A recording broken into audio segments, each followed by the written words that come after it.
This is a journey into sound. So, good morning. Hello to anybody who's listening, who's managed to come here for the 5th fantastic episode of Podcasty Thing, which we're still trying to work out what we're doing, but we're still here.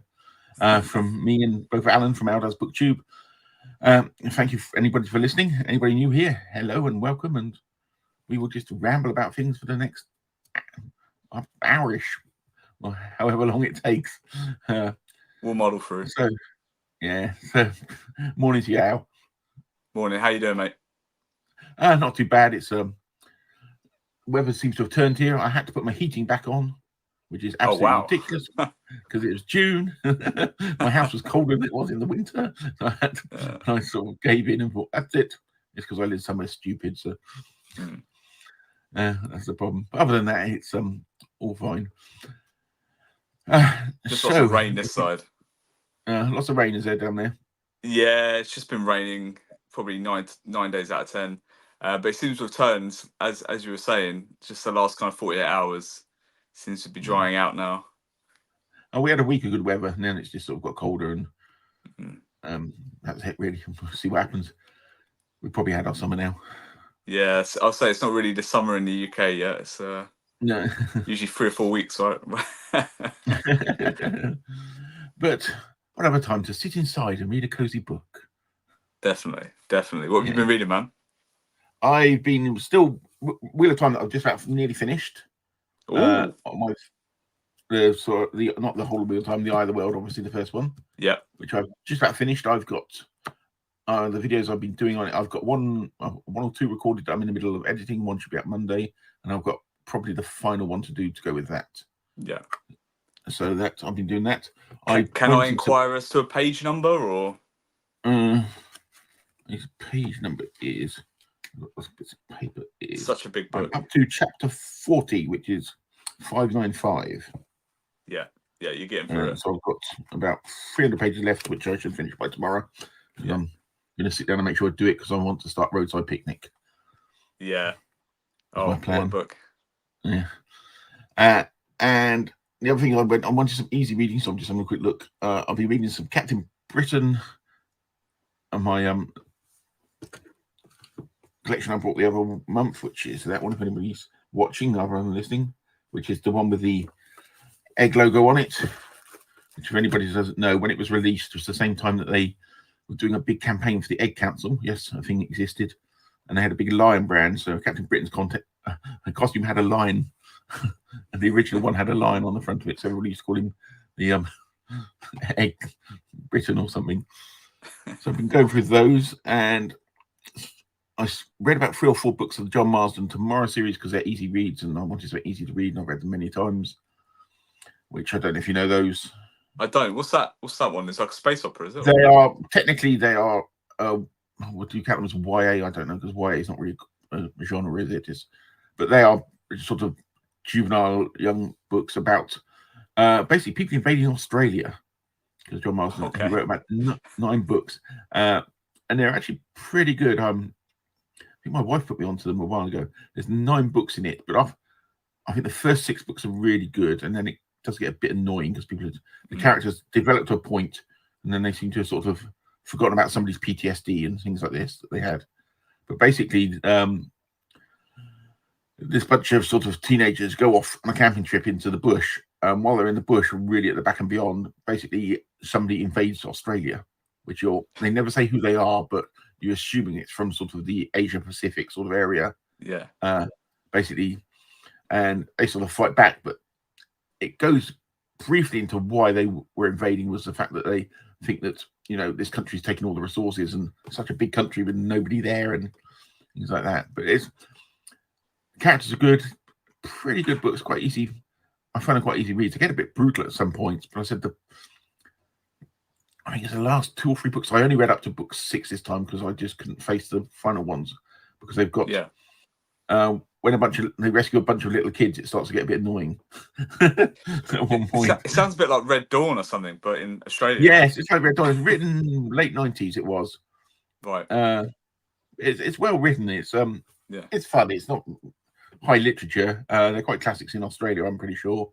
They did a film of the first book, which starred, I can't remember her name. Somebody she was in Neighbours, but then every Australian actor's been in Neighbours at one point, and that was pretty. It was okay. It was pretty close to the book, but I don't think it did well enough over here for them to want to do sequels. But yes, that was just I wanted some easy reading, and that was it. And then also I read a bunch of short stories from some analog magazines. Last one I read, what was it? Gordon Dixon's Idiot Solvent, which was quite an interesting story.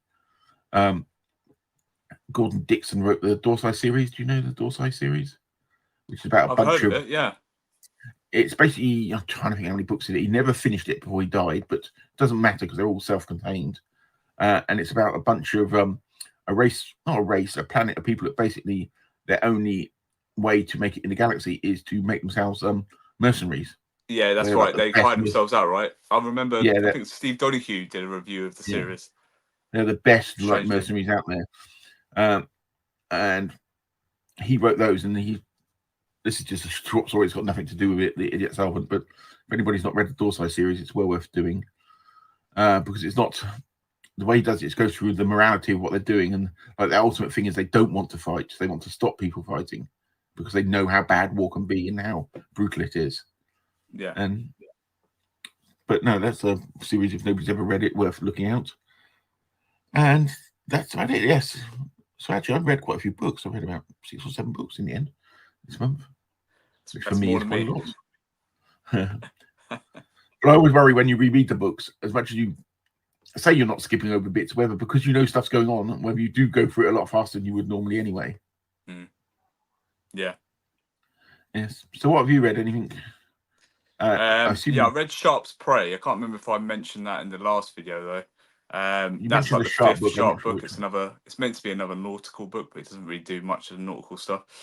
Then it was June on the Range coming up, so I got a start on some of that stuff.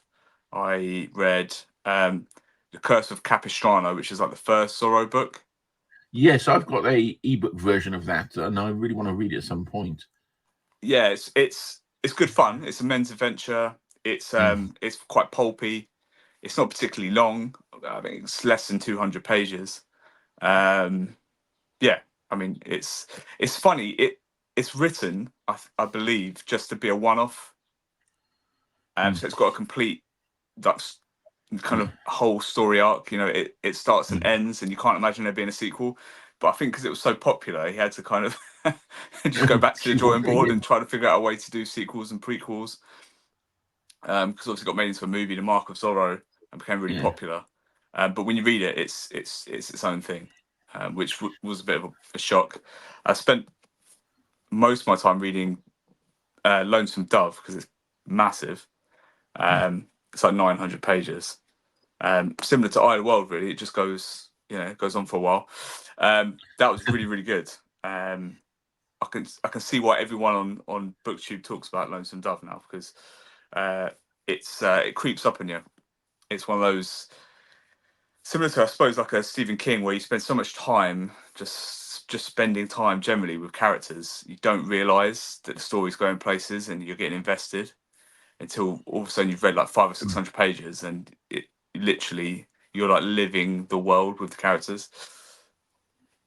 And then I've got a confession to make. I did finish Roadside Picnic yesterday. I couldn't put it down. I read it in like 2 sittings, basically. Yeah. So sorry there, Duncan. I've I've definitely jumped the gun there, but I couldn't help it. If it's that good, I will probably read it quite quickly anyway. It is. It's definitely going to be in there in the conversation for best book of the year. I don't know exactly how it compares to Androids or Lonesome Dove yet, because those 3 are quite comfortably the best books I've read this year. And they've all come quite close together, which is strange as well, but it happens sometimes, I suppose. But I was watching a video by Joanna, and she read it in May, and she really struggled with like wrestling with the atmosphere and the imagery and stuff like that. She found it quite difficult to kind of grasp what she was reading, and that brought me to thinking about this, the movie Stalker. Yes, I've never seen that. Yeah, so I didn't even realise that was until you mentioned it the other week. I didn't even realise either. that was an I adaptation literally of that found out book. at the start of this year that this was linked. And just like Blade Runner and Androids, this would be an interesting one to compare as well, because it's very reductive in the same sense that basically this is only 2 chapters of the book. It's like slightly, because I think Roadside Picnic's like an intro and 4 chapters or something. So this is literally less than 50% of the book is in the movie. But what it does a really good job of doing is giving you an idea of what the author's trying to imagine. Yeah. It just has a really good atmosphere. But the film of Solaris is very similar. It's just all atmosphere. The original Solaris. Yeah. It's I haven't read the book, though. That's the thing with Solaris. That's another one. No, the I'm book's... hoping that we'll be aided by watching the movie first. Because Yeah. I genuinely don't believe that's the best way to do things. But it's worked with 2 books this year, so... Both versions of the original version of Solaris is stunning. Is really stunning. But even the one with George Clooney that was brought out 2000-ish, that is a very good version as well. They actually did. Yeah, I enjoyed the movie a lot. But I expect the book to be better, because that seems to be what's happening. So yeah, I must admit, it's never always the best way to read stuff. Is read stuff after the film, but it just happens because you see these films and think, I wonder what the book was. Yeah. True. As long as the book is better, then it's fine. But what you don't want is to not be able to imagine the book because you're only seeing the movie. I suppose that's the... Because I read, what was it, 6 months or so ago? Do you know the Chevy Chase film Fletch? I do. I read the original books of those because I managed to find them. They're very hard to find. I read about the first 2 or 3, and they are basically carbon copies of the films. They almost did it page for page. I didn't realise there was books of it. But they're really enjoyable books, but it's just like, okay, it's almost a carbon copy. Yeah, it's amazing. And that very rarely happens that they do it that accurately. You're right. But in some ways, it's worse. I'm not so keen on that because I think, well, they've not managed to put their own spin on it. They've not adapted for the new medium. But that's the only ones I can think of recently that I read from the after seeing the films. Yeah.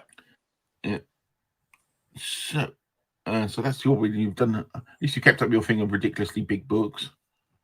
I got one ridiculously big book in that month, yeah. But I promise to do 2 next month. So. So, because I know what's going on. You mentioned about June on the Range. I didn't participate. I'm sort of a bit of a not downer on the YouTube events. It's just that I've got so much going on at the moment. It's quite hard to get my head around them. It is tough, yeah. It's like Book Trek just started, and I did that last year, and I was going to do it this year, and I just thought I've got too much going on personally, and trying to keep up. And I'm trying to get myself. If anybody saw my video the other day, that I'm trying to get myself organised because I keep leaping from thing to thing, and there's things I sort of don't forget about. I put to the side and never go back to. And I like to sort of get a bit more organised, just to finish these things that I really, really want to do. And I have to do lists personally. I've got a terrible memory. I'd forget to do anything if I didn't have a list. So I've got all these sort of partly finished things flying around, which I need to finish off. So I'm hoping that this month I'm going to get those bits sorted. Though I do have my in-laws coming on Tuesday, so that might slow that down a bit anyway. Because at the moment they're touring Scotland at the moment. I think they're up in Shetland at the moment. So okay, which is a bit annoying because I've never been to Shetland. I thought I really want to go there. Yeah, they're beating you to it. Yeah. It's near us, but yeah, they're up in Shetland at the moment, so they are coming down on Tuesday, so that will probably slow up my reading stuff. But my father-in-law wants to take me on a tour of the local whiskey distillery, so I thought, okay. Well, how can you say no to that? Yeah, he said, "Oh, do you want to come?" And I said, "Okay." Yeah. I didn't know. I've never been around it. So that'd be my thing. But yes, the events. I know. I said Book Trek started. I've watched a few of the videos. I've been a bit lax on them. There's a guy called Paul Maggers. I don't know if you know his channel. I don't know that one. No. He did a really, really good video on how he loves Trek tie-in books and novels and stuff, which was quite fun. He's a writer. I think he's a writer as well. It's quite an eclectic channel, which is the sort of thing I like. But that's probably the main one I saw, and I've seen a few other people. I know Steve Donohue's getting through about a book a day on it and ridiculous things like that. I haven't seen many other videos of it around at the moment. No, I mean I've seen some of the Steve Donohue ones, but I haven't seen too many other people. I thought like maybe Mike or Sean D. Stanfast might be putting a few out, but I've not seen anything. So I don't know if Book Trek's as prevalent as it was last year. I'm not quite sure. I know Brandy the Book Eclectic's doing it, but she normally waits till the end of the month to do her videos. I think Read by Fred's doing some stuff. He normally does it. Yeah, I have seen one of his. Yeah, that's true. Yeah, and Reverend Reeds, who's the guy that starts it, but he normally doesn't do his till sort of the back end of the month when he does it anyway. But if anybody's into Star Trek, they're always worth checking out. All those videos. Yeah. But that's actually talking about BookTube and YouTube. That's probably more. I wrote some notes down here. That's most of what I watched on BookTube this month because I actually haven't watched that. I noticed they're doing a Ulysses read through. Is it Alan, Greg, and Roy? Yeah. And I mean, I read a bit of most of the month, I should think. I read a bit of James Joyce many, many years ago, and I just don't want to put my brain through that again. I mean, it's going to take a large portion of their month. I can bet, but I mean, it's worth doing if you're going to tackle it seriously, I suppose. But the thing for me is, it's one of the books on my TBR that I know will take most of a month up. So I'm not necessarily pushing it to the front of the queue because I would like to read, at least 3 or 4 things a month. And it's one of those where I think you just got to take your time, which it is what it is. Yeah. I said I can't remember what choice it was I read. I think I was forced to read it at school or something. But yeah, not sort of, probably one day I might put myself through it again, but not on the top of my list of things I'd like to do with my time. Yeah. Yeah, I know, because I know there's been a June read along as well that a bunch of them have been doing, which I thought maybe at one point I should join it because I said I'm not June's biggest fan, but it is an enjoyable thing. I thought maybe, and then I thought no, I haven't got time to do this. Yeah, I mean, it's too soon for me, really. Even though when did I read it? Was it summer 22? I can't remember. But it's still, if it had been like 5 or 10 years, I think I would be interested in rereading it. But I do need to revisit it at some point because when was the last time I read it? Probably 20 years ago now. So my memory of it could be what is probably very weird in the bits I remember. It's a weird book, though. So. It is a very weird book. Frank Herbert's, his writing was, I don't know how to describe it. Is it the first book in the new wave of science fiction? I go with Brian Aldiss. Yeah, Brian Aldiss always said that was the start of the new wave, 1963. So he said the golden age went up to that point. And he said that book kicked it off. Yeah. In his book, in Billion Year Spree, he's got 2 versions of it because it was republished. That's what he always said. And I actually probably agree with him because after that, you get most of what you would count as new wave, lots of Ursula Le Guin. Philip K. Dick was before that and after that, and a lot of his stuff could count as new wave. Then you get people like Aldiss and all the Philip Jose Farmer, if you're thinking of all the American writers. But all these, they're all a bit weird, all these sort of time periods they put on things because things always overlap and there's never a dead end. Yeah. It's hard to find a fixed point, right? Yeah. But that book, well, it was originally serialized, wasn't it? So when it started getting released, that sort of affected things quite a lot because it was not deeper than other stuff. It was just the way it did it, I think, because there's a lot of stuff before that was still very introspective. Even if you go back to Victorian science fiction. But I think it's a good starting point. I think it's a nice point that you can say there is where it started, and I think that works quite well. But when you go through all the sort of new wave, then it all gets a bit woolly, sort of the back end of the 80s, the early 90s, before you go into sort of cyberpunk and stuff. And nobody really decided what should we call this age after this? Most some people call it cyberpunk. And yeah, I have no idea. I don't know science fiction enough, but I just see that term bandied around that like Dune was the start of the new wave. I suppose you've got to pick a point somewhere. Maybe that was just because it was a popular book. Yeah, I think it's because it's almost the start of the less scientific science fiction in some ways. As much as there's a lot of scientific-y type stuff, there's a lot of more mysticism and religious and iconoclastic stuff throughout Dune. When you go on Paul Atreides and how he reacts with the Fremen, and that all gets very, very confusing at points. Yeah. Yeah. On that note, with Roadside Picnic, I was wondering if we should do a little discussion on that one as well. I'm very happy to do that. Yeah, because it's got some interesting things about it. I don't think there's necessarily as much to talk about as Androids, but it's it's not necessarily as straightforward as it seems. I think that novel is very interesting. Because I think the Strugatsky brothers, that probably will. I may have read the odd short story, but I think that's the first novel of theirs I've read. Well, will have read when I read it this weekend. Because the other thing I'm interested in is the fact that this is a newer translation. Yeah. So I'm gonna. It feels new as well. I don't know if that's, if that's a fair comparison to the other translations because I haven't read them, but it does feel very modern. It's a very easy read. It's it just flies by. Yeah. It's nothing really too dense about it at all, really. But at the same time, I won't talk too much. Do you know what? I'm going to stop talking about it completely. That's it. I'm not going to say anything else about it because I'm going to tread on my own toes.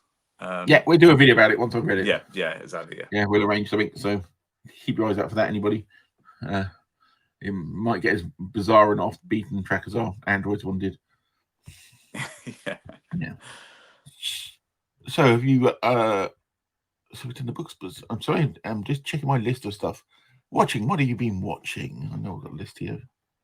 I finished Shogun because I still had like the last 2 episodes to watch, but that was probably like 3 weeks ago or something when I finished that. And I just totally agree with you that it translated some of the more kind of epic scenes. What a lot of people don't realize about Shogun is it does not cover the war that installs the shogunate. It doesn't cover that. The book, that's not in the book. So everyone being angry about it not being in the show is irrelevant because it's not in the book. All right, it doesn't cover that at all. What it covers is the political maneuvering leading to the battles, which is, I think, probably the weakest thing about the show is the fact that it doesn't go into the intricacies of the twists, the plot twists, and the political maneuvering enough. It does a good job of explaining like kind of the Japanese culture at the time of taking hostages and holding people's honor kind of hostage, making them try to break their honor as the only way of them getting out of certain situations. It does a really good job of that, but it doesn't really go into the smaller plot points, which again, they went for a shorter series and they tried to make it like exciting every episode. So there's only so much you can do. But yeah, I think, the cinematography and the way they handled all the key events was really, really good. That's, I'm sure everyone that's watching this has seen it, but it's definitely a 5-star show. It treated the source material really, really well. So yes, apparently they're on about doing a second season, which I know is, I don't know who's going to write it because I mean they'll have to write it from scratch because at the end of the day they followed the book to basically the end. Yeah, because the give main or guy, take a what couple was it? chapters, basically. So. Yeah, Hiroyoko Donada, I think his name is, the main guy in it. He has signed on for it, and I think he produced it as well, didn't he?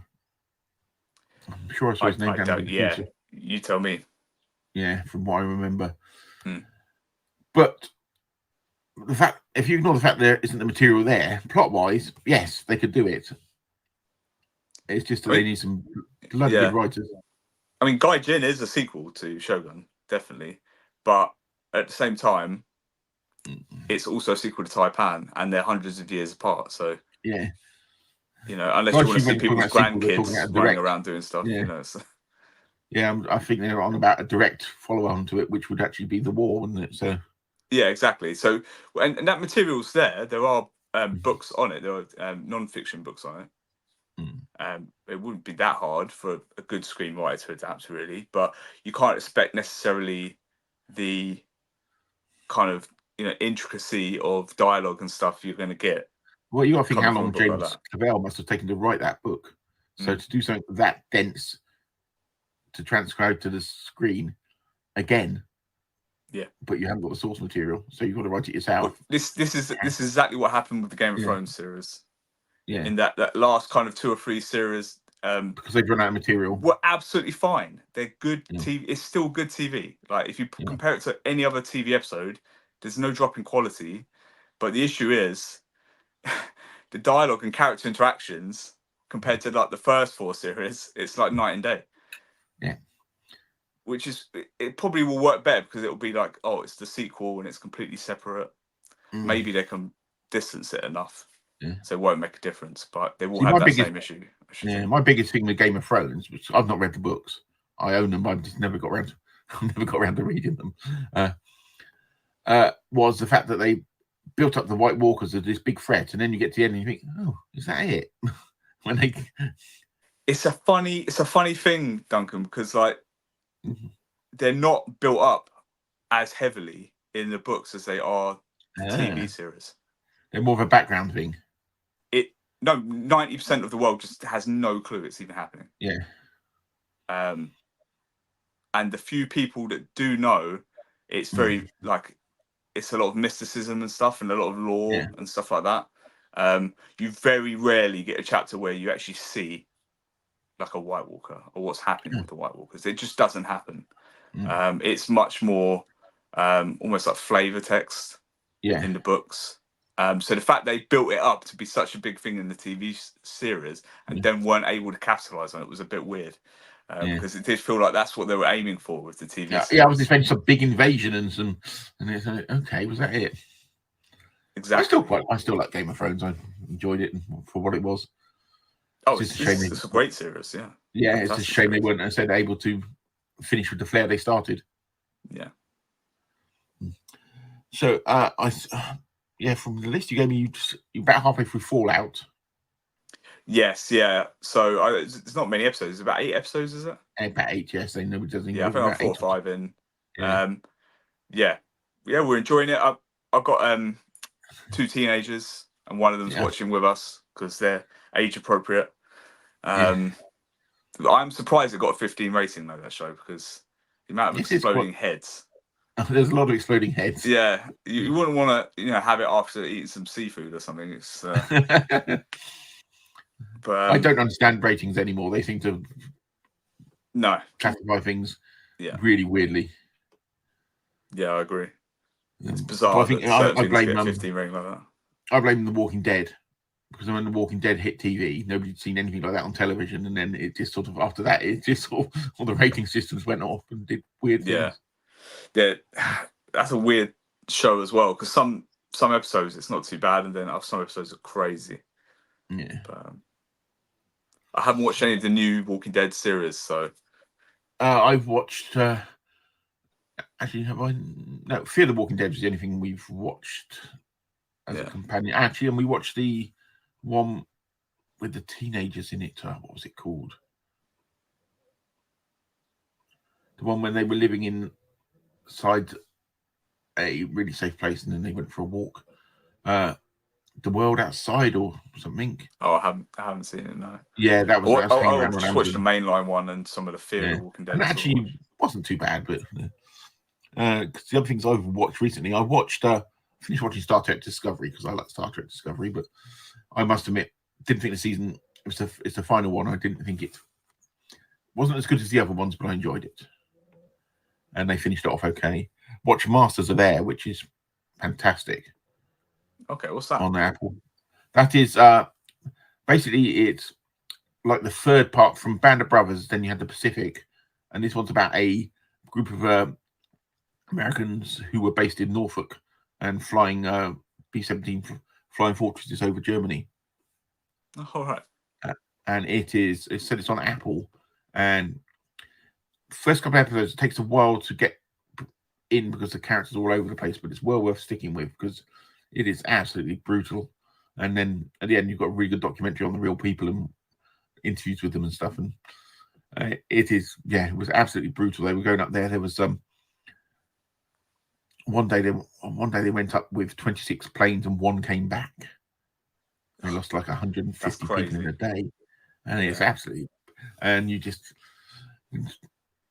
look at it and you think, how did they do that? Because they knew they were going to die a lot of the time. They knew that. Yeah. They were that the mindset of that era is just so alien to me because you just look at the Japanese kamikaze pilots and I suppose really a little bit that was passed into them by their elders and their religion and stuff like that, but it's just crazy, the loss of life, really. Yeah, I remember when I first watched Band of Brothers, and it's like there's one episode when there's a tank battle and they're hiding around these hedges, and it's like the most brutal, like 40 minutes of television I think I've ever watched in my life. And it was just like, and Rosie, my wife, she's a bit younger than me, and she'd not really got into her brain what these people had done until she saw that. Yeah. And you look at that and you just think, how the hell? But they just did it because they didn't have a choice, but they felt they had to. Especially a lot of the Americans, because a lot of the Americans were volunteers. Yeah, it's crazy. Because they were quite set apart from it. So until Pearl Harbor, they were really sort of, what's going on over there? But yeah, that's worth watching if anybody's not watched that. The other thing I discovered, I've gone down the rabbit hole that is fan edits of films. On that, do you know what? It's funny you should say that, because not only did I recently buy the Richard Donner cut of Superman 2, because I've never seen it. I don't know how I've managed to never see it. But I saw like a thread talking about the 2 alternate cuts of Batman Forever. One where they tried to like re-shoehorn the Tim Burton stuff back in, and one where they've just put all of the crazy Joel Schumacher stuff back in. I haven't watched it yet, but I was reading this thread and looking at some of the still images, and I was thinking, this sounds like a rabbit hole I could definitely get into. It is the campest film in the world, isn't it? It really is. That Batman Forever. It is not a good film. I struggle to watch it.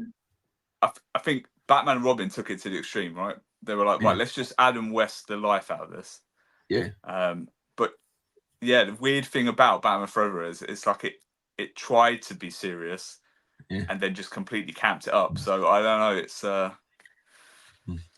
But yes, I went down the weird wing and I discovered a thing called the Hobbit M4 edit. And it is stunning. They have taken the Hobbit and they have basically made it closest to the book as they could. And I wish that's how it came out, Duncan. Yes, and they basically cut it down. It's down about 4 hours long now instead of about 9, which it is. They've taken out a lot of all the stuff with Toriel is gone. Yeah, the Legolas is basically gone. They've re-edited stuff. They've even done some of the special effects, like in the barrel run. They've taken all the arrows out. They've taken all the weird gold thing at the end with Smaug. In Lake Town, they've got rid of Bard's son. You know the bit at the end when they put the arrow on top of Bard's son's shoulder? They put a wooden post in front of him, so you can't see him. But they have done a really, and they've re-edited some music into it, and it is absolutely stunning what they've done.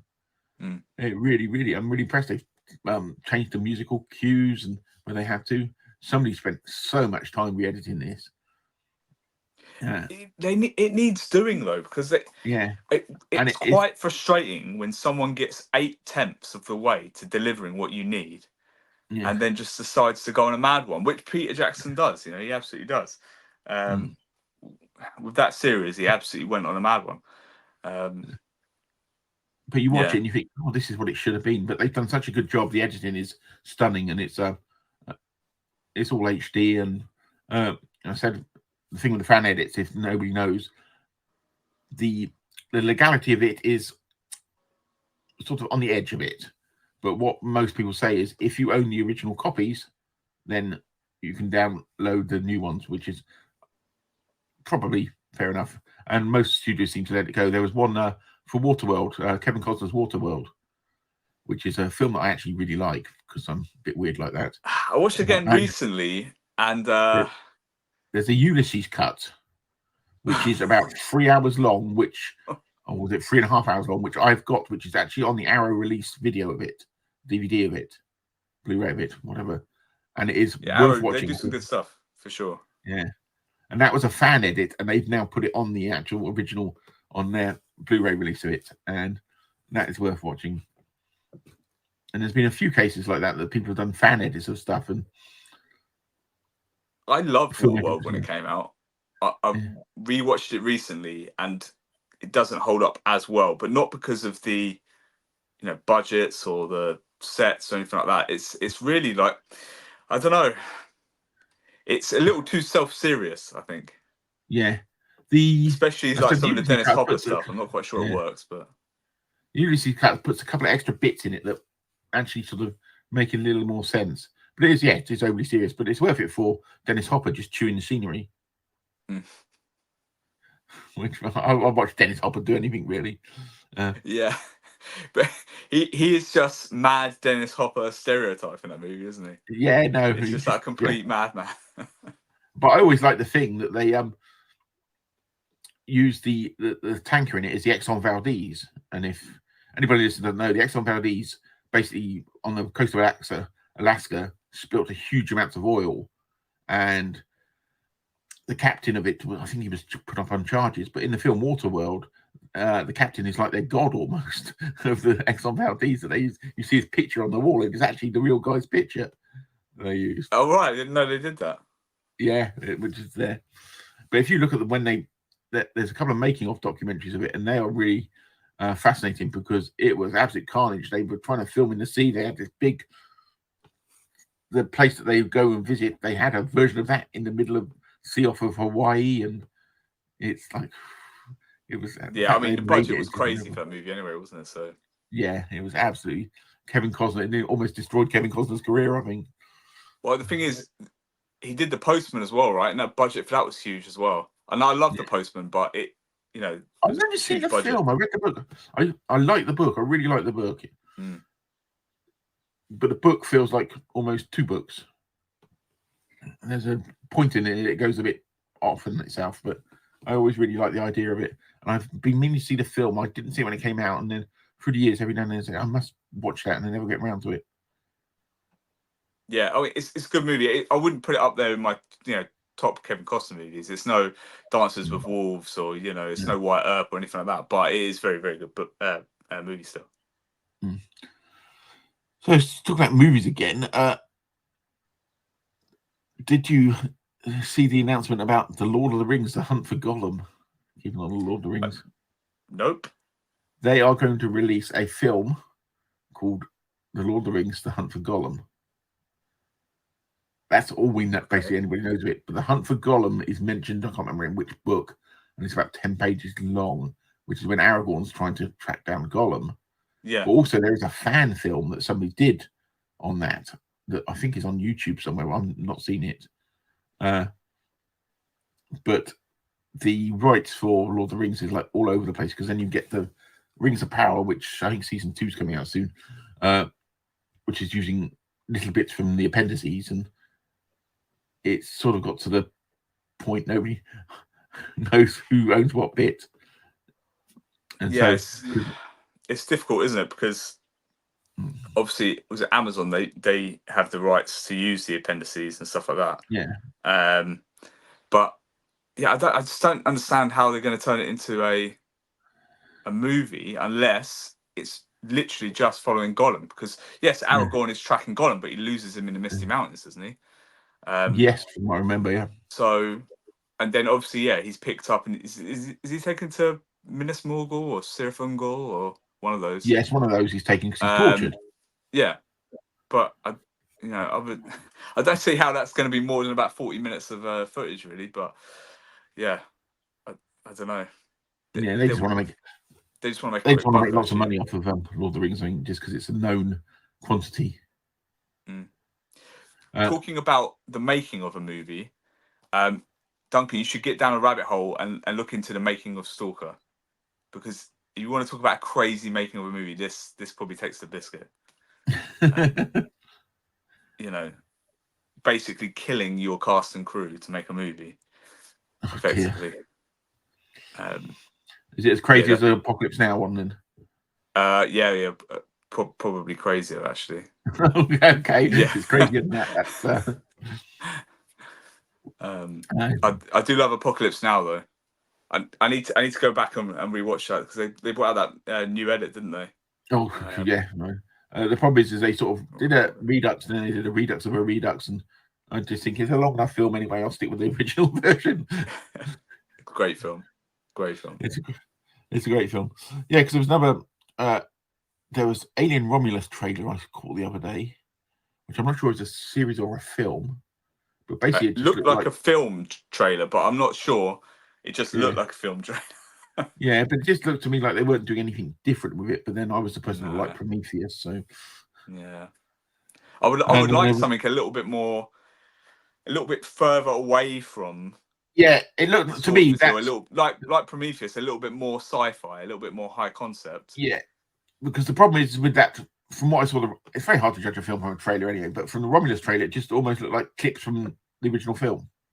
If you didn't know the original film, it just like shots, that sort of feeling to it. And I saw the Venom trailer for the new Venom film, and I like the Venom film, so yeah, they're good fun. They're just popcorn flicks, right? So yeah, and that was about it for trailers and stuff. Have you seen the trailer for Horizon? No, I haven't. Yeah, it's I think it's been shot in 3 parts because it's Kevin Costner and he just wants to make everything into about 10 hours long. So part 1 comes out at the end of June. Yeah. Part 2 comes out at the end of August, and part 3 is currently being filmed. Okay. So I think it's going to be about a 10-hour Western epic. So I must admit, I like Dances with Wolves. Yeah, it's not perfect, but I did enjoy Dances with Wolves. Yeah, it's a great film. Yeah. But I will watch it probably. Watch the trailer and see what you think. You'll get an idea of exactly what he's going for from the trailer for sure. The Western's making a bit of a comeback, or is it just me thinking that? Yeah, I think they are. Definitely. But I think there's a lot of the cultural zeitgeist is on the up because even going back 10, 15 years, like Deadwood did well, and then what was the was it Yellowstone in 1883 and stuff, they did well. And then when you get a few things that make some money, everybody gets onto it, that are quite popular, and then all of a sudden, producers will reinvest and stuff like that, so they'll get funding again. And if this does well, if this does kind of like June money or something like that, then we'll probably see a spate, because I think Hugo Mortensen's got a Western coming out as well. I think the trailer just dropped for that as well. So Westerns are back. There was also the Tom Hanks one, News of the World, that was on Netflix or something a couple of years back. It was Danny Boyle film that's actually really, really good. It's when he's Tom Hanks plays this guy who's basically goes around to different towns and tells everybody the news. Yeah. And he basically rescues this little girl who's been attacked at the time, and it's their relationship as they're going through, and it's really, really good. But then I can watch Tom Hanks in anything, really. I was about to say, I'm not surprised that there's a Tom Hanks movie that you've seen that I haven't, because I probably know like the same 20 Tom Hanks movies that everyone knows, but you seem to have seen all of his movies. It's my wife's fault. She's a big Tom Hanks fan, so Yeah. she goes, "Oh, Tom Hanks is in that. We'll watch that." So okay. The best. I'm sorry, but the best thing he ever did was Dragnet. So that I've not seen. oh, I love it. I absolutely love it. Because that was in the spate of weird comic movies when you had what was the other like 50s one? My brain's gone. Green Hornet. There's a film of the Green Hornet around about the same time. There's like all these 50s pulp things that they brought out at the same time. They had Dragnet and said they had Green Hornet, and then they had that weird Madonna thing, didn't they? For me, I can't go from something like the Blues Brothers to something like Airplane without something like Dragnet in the middle. It's like a perfect like a jump off point for me. So yeah, it's spoofy without being just a complete slapstick comedy. It's like a perfect middle point for me. So yeah, I've watched the Blues Brothers for a few years. I still quote it all the time. I still constantly say I'm on a mission from God. Yeah. Yeah, I do like Blues Brothers. Yeah, I do. So, anything else that I've seen, interestingly? So I'm just trying to look at my list here. I was carefully put together about 3 o'clock this morning. Yeah, no, that's all the stuff I've been watching. Oh, yeah, I forgot one thing. Monarch. I saw Monarch on Apple. Oh, was that the Godzilla thing, right? Yeah, it's because basically we signed up for Apple we stopped one streaming service for a month or so, and then we signed up to another one quickly. So then we watch all the stuff that's dropped there quickly at the same time. Yeah, that's the thing with Apple. There's like 3 or 4 things I really want to watch, but do I actually want to sign up to watch 3 or 4 shows? Probably not. Yeah, that's what we do. We drop one for a month or two, and then go to there's so yeah, Monarch is actually it's about the people, and I really enjoyed it actually. It's what to me the last Kong film missed about sort of any the Kong Godzilla film missed was any humanity, and it's about 8-10 episodes, so if anybody gets a chance to watch it, it's worth it. Because the other thing on there that I want to watch is For All Mankind, but it's about 4 seasons worth, right? And that is a fictional account as what would have happened if we'd not stopped after everybody went to the moon, if they'd actually continued developing and going on. And it's meant to be really, really good, but I said it's about 4th. I didn't know it'd been going for that long. It's on about its 4th season on Apple at the moment. So I might see if I can pick up the 1st season before we cancel our subscription for another 6 months or a year or whatever until something else. Got to see what you can squeeze in before you jump off. Yeah, definitely. But yeah, I'm not signing because if you signed up to everything, you'd be bankrupt. That's the thing. With my kids, they like all of the like anime subscriptions as well. So they're always watching like Funimation or Crunchyroll stuff as well. So I've got so many subscriptions paid for, Duncan. I need to like at least finish watching all of the Amazon shows before I get onto the Apple TV ones. Yeah, I think we haven't. Yeah, we haven't had Netflix for quite a while. I know there's a few things on there I wanted to watch, so that's probably the next one we go back to. We sort of go in circuits around these things, but they keep putting the prices up and saying, "Oh, we're going to put adverts in now." Yeah, I know. It's a shame, isn't it? Yeah. I know these shows are expensive and everything, but yeah, before you know it, you're paying like best part of £20, plus you're watching adverts, and it's just like, like some of the Amazon shows have got adverts in them now. It's all right, but you start thinking like, well, if it wasn't for free delivery on Amazon products, I don't think I'll be paying a subscription service and watching adverts for these TV series. No, I said that's the reason we signed up for it, and that's probably the only one that is always there, because we do it for the delivery, because we don't normally get next day delivery here, but it does make it a bit quicker. I mean, it's just if you need something for the house, or if you need some groceries and you can get free delivery on those, then you go watching TV shows as well. Yeah. So anything else you've been watching. The other thing I want to watch that my wife wants to watch, she wants to watch the second season of Wheel of Time, and I'm saying you've got to wait until I finish the first book. Yeah, that's the thing. Like, I find that the two series, seasons 1 and 2 of the show, seem to follow the first 2 books, but what they've done is have cut some parts out and then added some small sections of the later books, Yeah. and then they put some stuff in there that's not in the books at all. You know what they've done, I suppose, is they've done some fan fiction, but at the same time they're like, right, we're going to make our own thing, which sometimes is the best way to do it. Before I started reading the book, I said all I'd watched is I watched the series, and I confused myself in the series, and it was probably me. But reading the book, there is so much missing from that series. Yeah, there is so much background. So, can I ask, have you got to the part in the Idleworld where Matt and Rand are off being like gleemen, like traveling entertainers? Yes. You've started that bit, have you?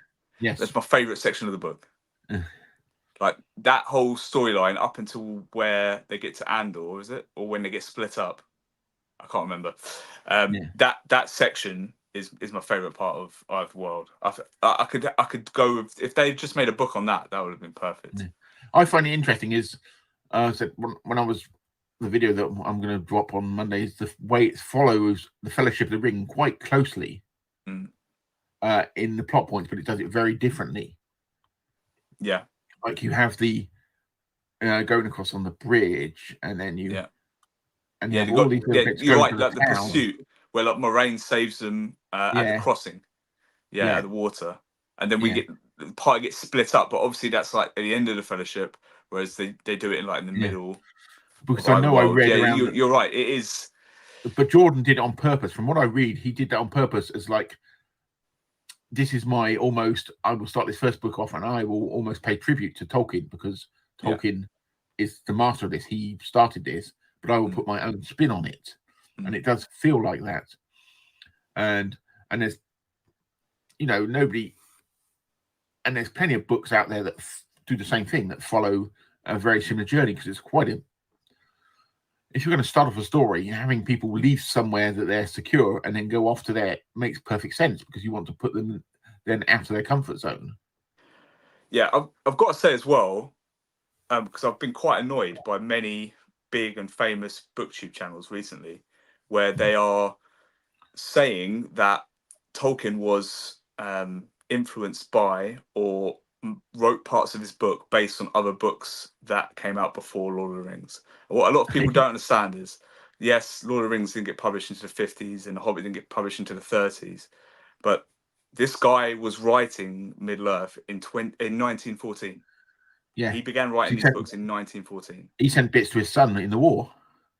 Yeah, and the evidence is there that these were inspired mostly by the Icelandic sagas and poems like Beowulf and Malden and stuff like that. And when you read these books, you can see those inspirations there. You cannot see the inspirations that people are calling out. People are saying like, oh, I think Tolkien was influenced by this book that came out in the 40s. No, he wasn't. Trust me, he wasn't. Or like, oh yeah, he must have read these books, by whoever that were released in like 1929 or whatever. And I'm sure he was aware of these things. But when you read the books, the influences are from his, scholarly works on classic poetry and sagas and stuff like that. And he was writing these books before Dunsany was releasing a lot of his big epic fantasy, and before Robert E. Howard was putting out Conan stuff. And I'm sure he read those, and he incorporated things that he liked, but they were not the inspiration for Middle-earth, Lord of the Rings, the Silmarillion, the Hobbit. It's so far from what people are saying was influencer. It gets on my nerves a little bit. Yeah. Well, the only reason he wrote the books is because he was developing languages, and he wanted a background for the languages, and it sort of developed from there. And I know he sent bits of them to his son in the war and things like this. So, but people nowadays look back and put even when the influences are obvious and the people have stated what their influences are, the one that bugs the hell out of me is people saying Star Wars ripped off Dune. Right. When George Lucas is from 1977, there's interviews with him in 1977, him fully stating that my influences were Flash Gordon, the Seven Samurai, and you can see it in there and all these things there. And it's not saying that he didn't read Dune and wasn't vaguely influenced about it, but it's like people keep going on, this was the biggest influence, and Star Wars ripped off Dune, and I'm thinking, no. That's what I'm saying. What I'm saying is not that Tolkien wasn't aware of some of these big hits, and his publishers weren't saying, "Look, have you looked at this kind of book or whatever?" But a lot of the influences they often go further back, and they're much more subtle and subconscious. Like you were saying about Dune influencing Star Wars.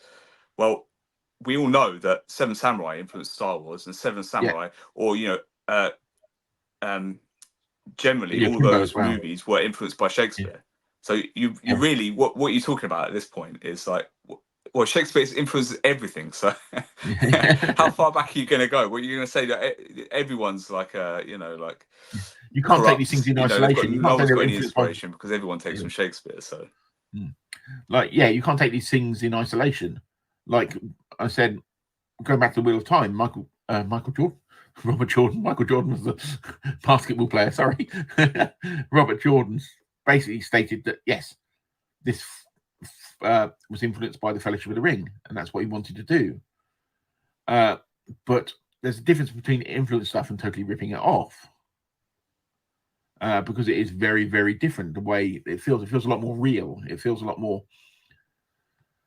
even though it's fantasy, it feels like I love the feel of the Lord of the Rings. I love the way it feels totally otherworldly. But the Wheel of Time to me feels a lot more grounded, a lot more like it could happen around the corner here, almost sort of a few. And that's, I think that world as well. It feels by the end of book 2, it doesn't feel anything like Middle Earth. I mean, you couldn't point it to any part of the world, the politics, the people, the languages. You can point to any of it and say it's anything like Lord of the Rings. You couldn't. They're completely different. Like they're not even. There's plenty of books you can point at in fantasy and say, look, that feels very Middle Earth. But Robert Jordan's world doesn't feel anything like Middle Earth by the end of that second book. It's much more Eastern inspired. It's much more modern, and even the gender politics and stuff is so much different to that classical fantasy, medieval fantasy style. I will be interested when I get to the final book, which will probably be in about 10 years' time at this rate, because I know that he left all the notes and all the background for the final book before he died. So I know Sanderson used those as the basis of the book, but I'd be interested to see if it feels any different to the rest of the books. I've been told it's fairly seamless, but I am surprised by that, because Robert Jordan to me has a very classic prose. He is very description dense prose. You can tell that he read a lot of classics, whereas Sanderson, you can tell that he doesn't care necessarily for that style of prose. He's about delivering plot. He's about delivering character moments and pacing and stuff like that. Robert Jordan does not care how long it takes you to read one of his books. He just does not give two hoots. If you spend a whole month reading one of his books, he doesn't care. He doesn't care about your time. Whereas Sanderson definitely does. And publishers love him for that reason. Whereas, I'm sure Robert Jordan's publishers probably pulling their hair out and probably wanting to edit the life out of his books, but it's just not what he's about. So I must admit, I really enjoyed reading this book slow. And I'm not a fast reader, but I'm reading it slower than a slow thing. I've been going through it. I'm really glad I decided to do that, because it just gets you time to sort of ruminate on things, and there's stuff that I may have missed if I'd not been doing it like this. And I'm really, it's a cozy series. I think you're supposed to sit with a coffee or a beer in your garden, and read a few pages leisurely. I really believe that with Wheel of Time. It's meant to be like a cozy series. But as I said, my videos on that, I said I hopefully finish the book. I want to finish it by the back end of tomorrow, hopefully, because I want to get onto a Roadside Picnic. and I don't want to start I don't mind reading several books at once, but I'd rather get this big chunk thing out of the way because there's a couple of other books I want to get to as well. And so I hope to get. I said one video I'm going to record later today. I've got the one that I've already recorded, so probably be just 3 left in the series. I think probably with those videos. Look over here. Yeah, so have you got any stuff coming up on your channel particularly? I know you were. Yeah, I've got my second BookTube anniversary coming up. It's like this week actually. So by the time this comes out, it would have already been my second anniversary. So I'll probably do a video for that. And then hopefully do some Roadside Picnic stuff. Maybe get a review up. Maybe do a discussion with yourself. Yeah. My thing is to catch up on all the stuff that I've missed. I also, because I said I have a very well neglected blog that I've written a lot of stuff for, and there's a lot of stuff up there. But I want to start hopefully getting a piece up there, a couple of pieces a month up there. Because I find that with writing, you can get stuff in there that you wouldn't with speaking about stuff. Definitely. And also I can do slightly wider range of stuff. So I'm hoping to start doing some more bits on there. But I'm just at the moment trying to catch up with my backlog of videos because I've got, I said the Wheel of Time ones. I've got 2 intro to classic science fiction ones that I've got up and ready to go actually. And I've got one thing that I want to start, which I'm really quite excited about. And I'm trying not to forget about everything else and do it, which is how to write the introduction to a fantasy epic, which I am going to compare the opening paragraph to about 4 different books. I like the sound of that. Yeah. Wheel of Time and obviously in the Fellowship of the Ring are being included. And there's 2 others which I'm umming and ahhing about at the moment, but it'll be 4 or 5 of them. And I want to compare the opening paragraphs because they're all very, very different. And it's interesting how people put you into the world in totally different ways. Because I still go that from reading The Eye of the World, that is one of the best opening paragraphs I've read of a fantasy book for a long time. I've mentioned this in my reviews of Wheel of Time books, that Robert Jordan's ability to describe like really crazy otherworldly scenes. Like when I was reading it, I imagined like a more complex version of like like David Bowie's Labyrinth or something. I was imagining some crazy stuff in my head. I was thinking, like, what on earth is this guy on? What drugs is he taking? So when I was reading that, I thought, okay, I wonder what the other one. So I flipped through. I then went back and read the Fellowship of the Ring. I thought very, very different to the start of it. And I'm probably, as much as this is, you could technically say it's science fiction, probably going to do the opening paragraph of The Shadow of the Torturer, because, and as well as Gene Wolfe's prose being the most gorgeous thing in the world, it's a very different start. And you can argue whether it's a fantasy or science fiction. They cross over too much, Duncan. They cross over too much. There's so many sci-fi and fantasy books. And I've got another couple of books I'm umming and ahhing about whether to include it, but it's going to take me a few weeks to do, I think, put this together. But I've got this idea in my head, and I'm trying not to shove everything aside and just do this one idea, which is the thing I do. And the one final thing that I really want to get out is I've got a thing on trade paperbacks. Weirdly, I don't, as you know, I don't follow the algorithms. I don't care. I do like people to watch my stuff, but I don't. If something's really popular, I won't start going down that train all the time. But weirdly, my most popular video, it keeps coming up whenever I don't go to the analytics very often. It's the one I did on mass market paperbacks. Yeah. And it was a really off the cuff one. So I thought, I'm going to do a follow up to that on trade paperbacks. I'm a bit confused, right? So you've got A format mass market paperbacks and B format mass market paperbacks, right?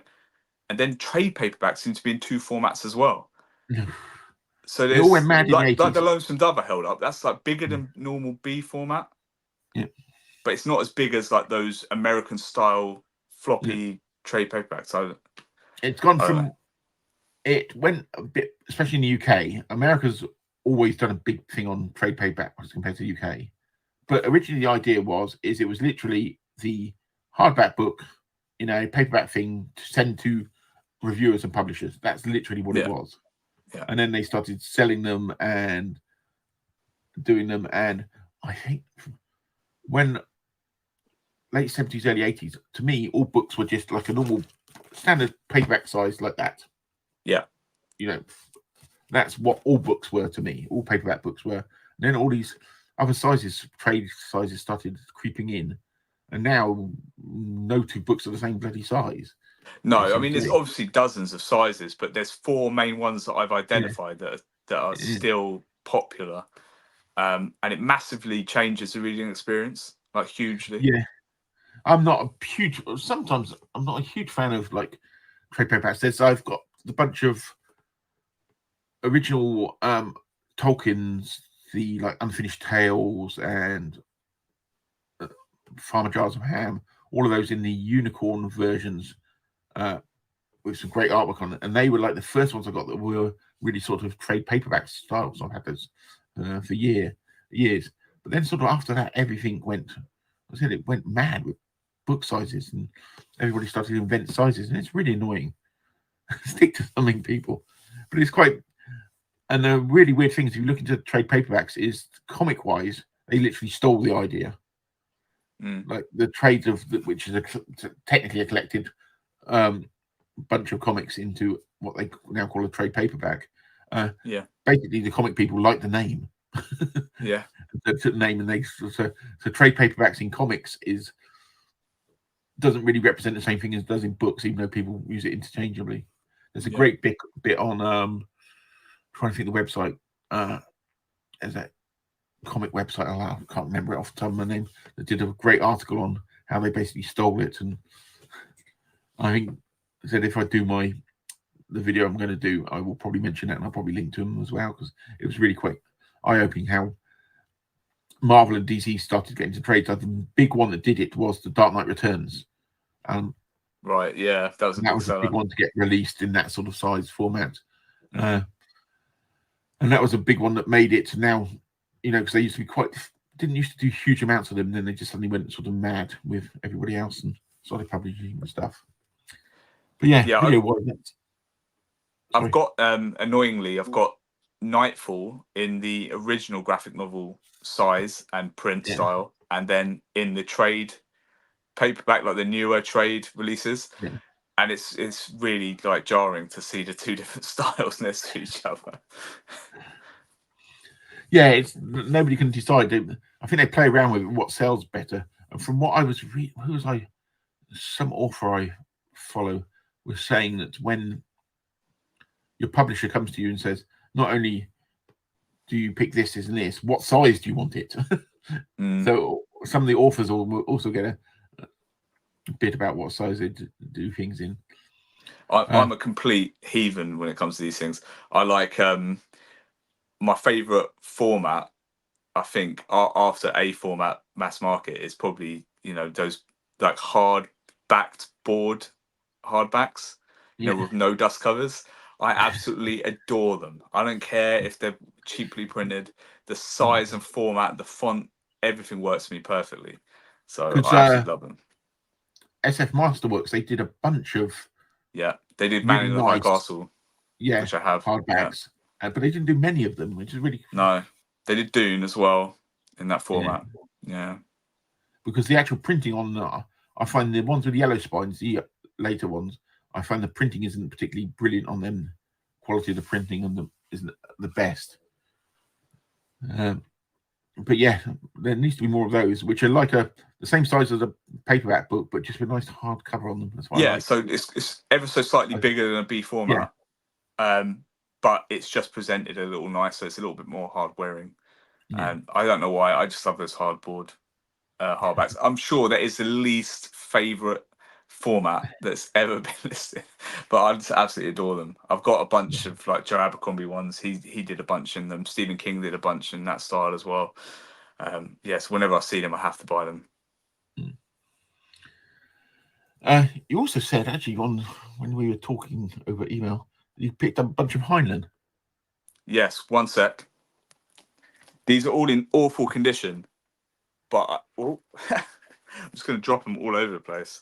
But I bought, I'm trying to get them in camera shot.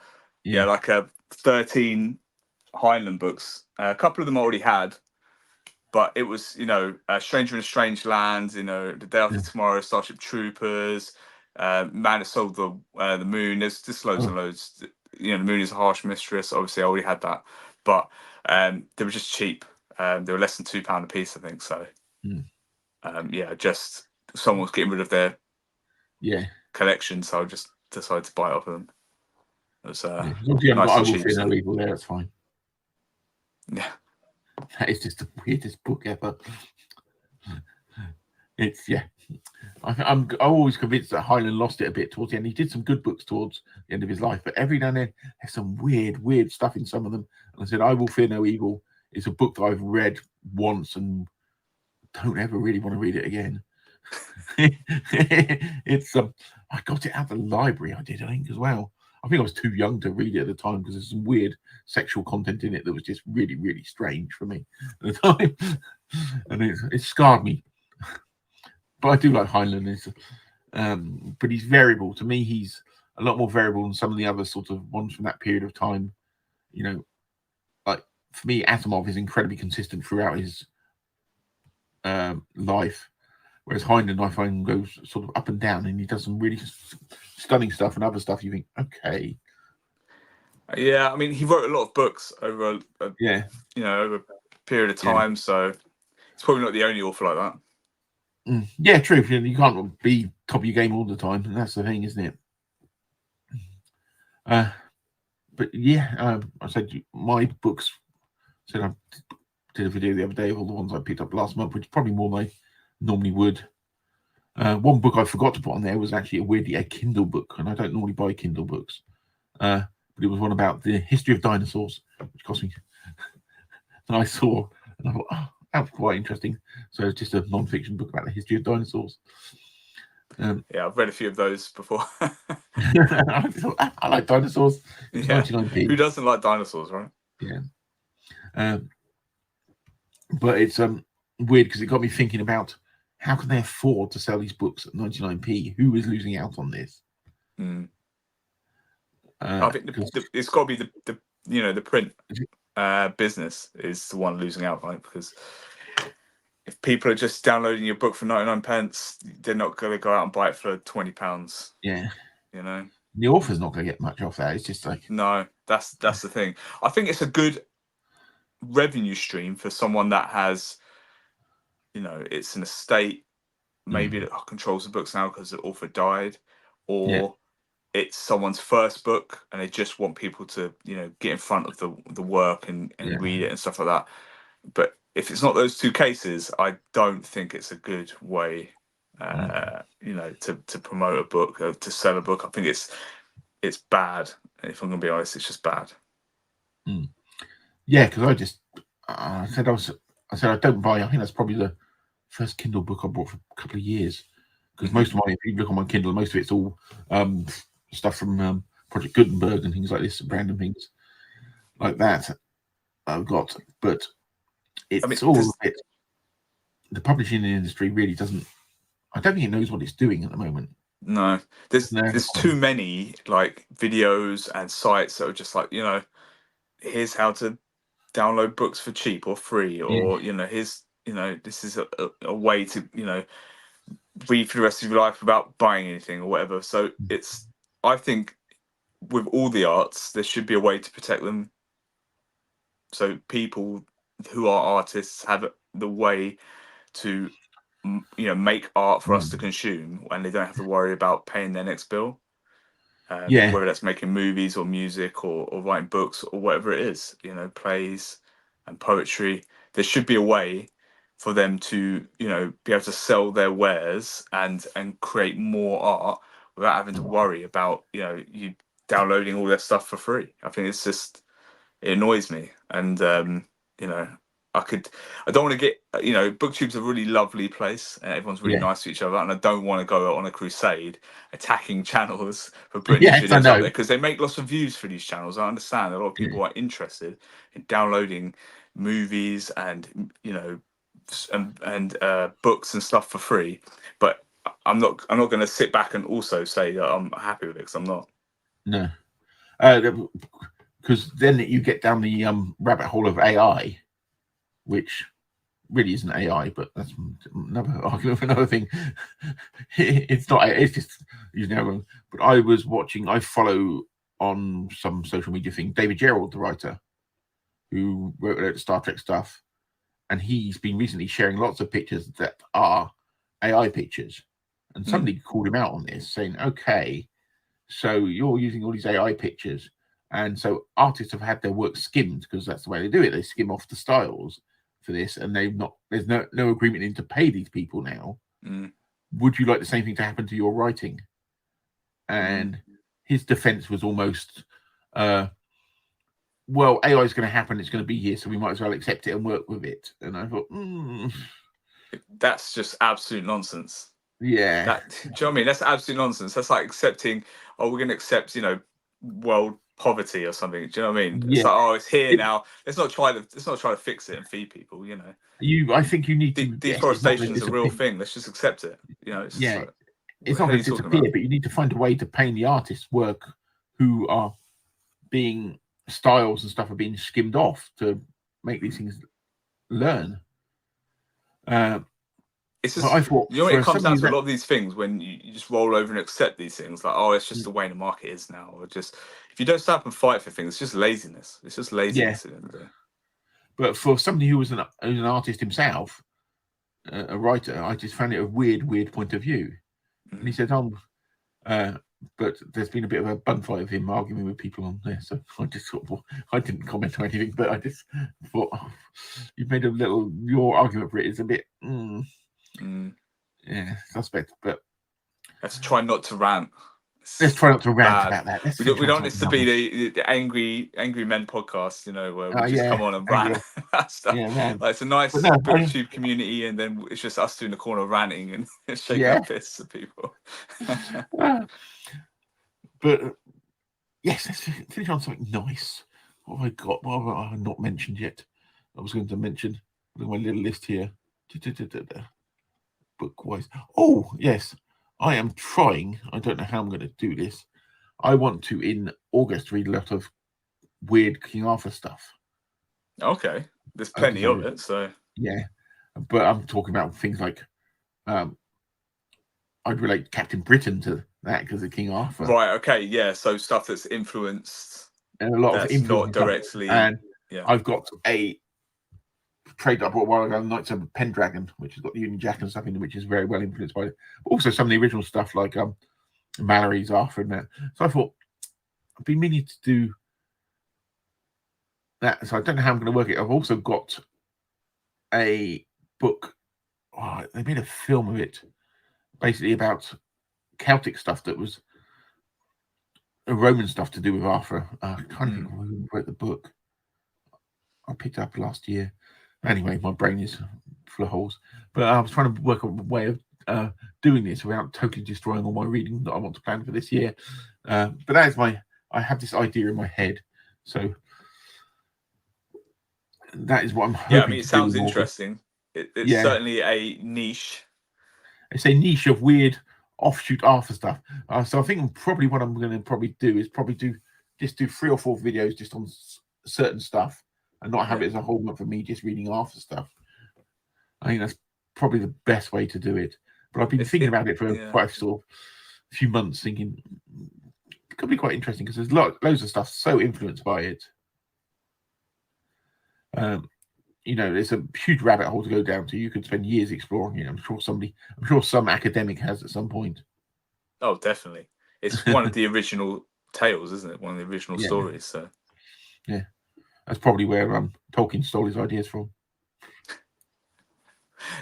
That's more likely. Yes, the one ring being the sword. But yes, that's about it for my stuff. You got anything else you? No, I think that'll do it for me. We've gone long again. Yeah, we've gone long. Actually, we've gone longer than last month. Yeah. And there's probably not much stuff to edit out either. What's the time on it? Sorry, I'm just looking around the corner because my camera's in the way. Yes, we have gone long again. So, anybody who's stuck here for this lengthy one of 2 guys ranting at points and you can pat yourself on the back. There's not a badge. Pat yourself on the back. Give yourself a marshmallow or something, or Twix or whatever you want to. Be a Snickers after this. Yeah, and we will be back hopefully next month at some point. And keep an eye out for the Roadside Picnic thing that we are vaguely planning to do. So bye for now. Take it easy. Yeah.